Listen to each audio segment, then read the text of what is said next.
Actually ਹੋਇਆ ਇੱਦਾਂ, office 'ਚ ਕਾਲ ਆ ਗਈ ਤੇ ਮੈਨੂੰ ਆਫਿਸ ਜਾਣਾ ਪੈ ਰਿਹਾ। ਅੱਜ ਘਰ ਦੇ ਕਹਿ ਰਹੇ ਸੀਗੇ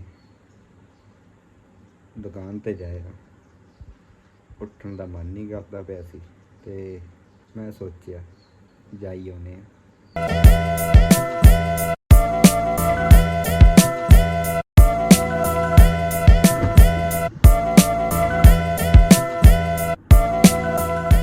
ਕਹਿੰਦੇ ਸ਼ੌਪ ਤੇ ਜਾ ਕੇ ਆਉਣਾ ਤੇ ਇੱਧਰੋਂ ਆਫਿਸ 'ਚ ਕਾਲ ਆ ਗਈ ਸੀ, ਕਹਿੰਦੇ ਥੋੜ੍ਹਾ ਵਰਕ ਜ਼ਰੂਰੀ ਆ, ਅਰਜੈਂਟ ਚਾਹੀਦਾ, ਡਿਲੀਵਰੀ ਕਰਨੀ ਹੈ ਸਮਾਨ ਦੀ।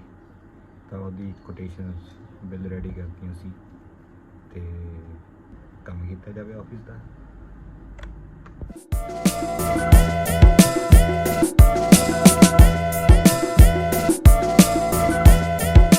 ਆਫਟਰ ਮਾਈ ਵਰਕ ਹੁਣ ਦੇਖਦੇ ਹਾਂ ਕਰਦੇ ਕੀ ਜਾਂਦੇ ਆ। ਕਹਿ ਰਹੀ ਸੀ ਜਾਣਾ ਹੈ ਕਿਤੇ।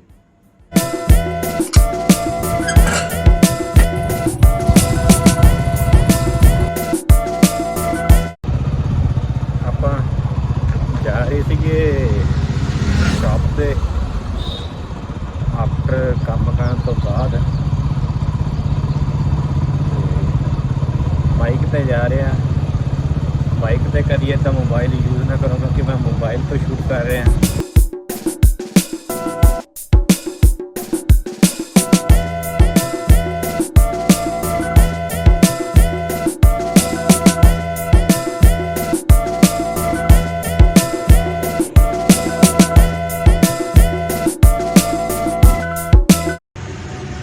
ਕਾਫੀ ਟਾਈਮ ਤੋਂ ਬਾਅਦ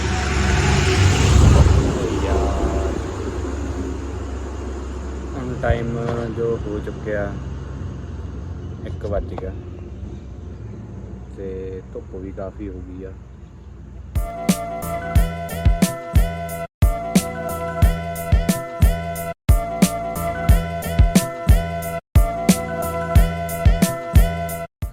ਮੈਂ ਸ਼ੂਟ ਕਰ ਰਿਹਾ ਸੀਗਾ, ਸੋਚਿਆ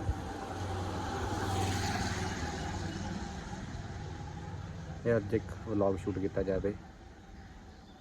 ਧੁੱਪ ਬਹੁਤ ਸੀਗੀ, ਟੈਂਪਰੇਚਰ ਲੱਗ ਰਿਹਾ 39 ਦੇ ਕਰੀਬ 40 ਦੇ ਕਰੀਬ ਹੋਏਗਾ। ਹੁਣ ਘਰ ਜਾਣ ਦੀ ਤਿਆਰੀ ਕਰ ਰਿਹਾ ਸੀ। ਐਕਚੁਅਲੀ ਹੋਇਆ ਇੱਦਾਂ, ਆਫਿਸ 'ਚ ਕਾਲ ਆ ਗਈ ਤੇ ਮੈਨੂੰ ਆਫਿਸ ਜਾਣਾ ਪੈ ਰਿਹਾ।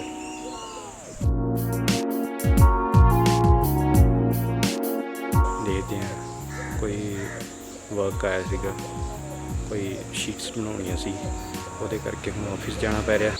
ਤੇ ਆਫਿਸ ਜਾਣ ਤੋਂ ਬਾਅਦ ਦੇਖਦੇ ਹਾਂ ਕੀ ਬਣਦਾ। ਐਂਡ ਗਰਮੀ ਬਹੁਤ ਆ ਇਸ ਟਾਈਮ, ਟੈਂਪਰੇਚਰ ਹੋ ਗਿਆ 39 ਹੋ ਗਿਆ।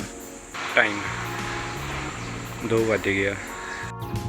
ਜੇ ਤੁਸੀਂ ਐਡੀ ਗਰਮੀ ਦੇ ਵਿੱਚ ਬਾਹਰ ਜਾ ਰਹੇ ਹੋ ਦੁਪਹਿਰੇ 1-2 ਵਜੇ ਤਾਂ ਸਨ ਗਲਾਸ ਲਾਉਣੇ ਨਾ ਭੁੱਲਿਓ ਕਿਉਂਕਿ ਲਾਈਟ ਬਹੁਤ ਜ਼ਿਆਦਾ ਅੱਖਾਂ 'ਚ ਧੁੱਪ ਵੱਜਦੀ ਆ। ਤੇ ਮੈਂ ਹੁਣ ਅੱਖਾਂ 'ਚ ਲਾਈਟ ਬਹੁਤ ਵੱਜਦੀ ਆ, ਧੁੱਪ ਬਹੁਤ ਜ਼ਿਆਦਾ ਹੁੰਦੀ ਆ ਤੇ ਇੰਨੀ ਗਰਮੀ ਤੋਂ ਬਚਣ ਲਈ ਇਹ ਜ਼ਰੂਰੀ ਹੈ।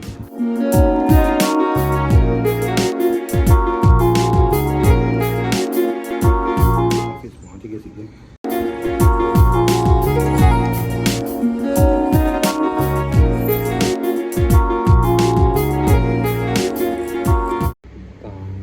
ਆ ਗਈ ਸੀਗੀ, ਕੰਮ ਇੱਦਾਂ ਸੀ ਕਿ ਕੋਈ ਪੇਪਰ ਵਰਕ ਸੀਗਾ ਤੇ ਪੇਪਰ ਵਰਕ ਕੰਪਲੀਟ ਕਰਨ ਤੋਂ ਬਾਅਦ ਫਿਰ ਘਰੇ ਜਾਵਾਂਗੇ।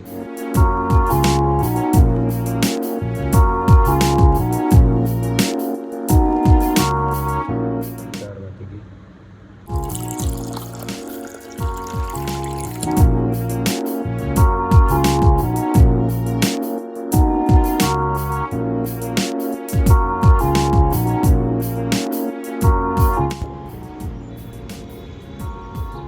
ਅੱਜ ਬਹੁਤ ਕੰਮ ਸੀਗਾ ਆਫਿਸ ਦੇ ਵਿੱਚ, ਉਹਦੇ ਕਰਕੇ ਥੋੜ੍ਹਾ ਜਿਹਾ ਸਟ੍ਰੈਸ ਜਿਹਾ ਹੋ ਗਿਆ ਦਿਮਾਗ ਦੇ ਵਿੱਚ ਕਿਉਂਕਿ ਕੰਮ ਕਾਫੀ ਪਿਆ ਸੀਗਾ ਤੇ ਕੱਲ੍ਹ ਨੂੰ ਪ੍ਰੈਜੈਂਟੇਸ਼ਨ ਵੀ ਦੇਣੀ ਸੀ।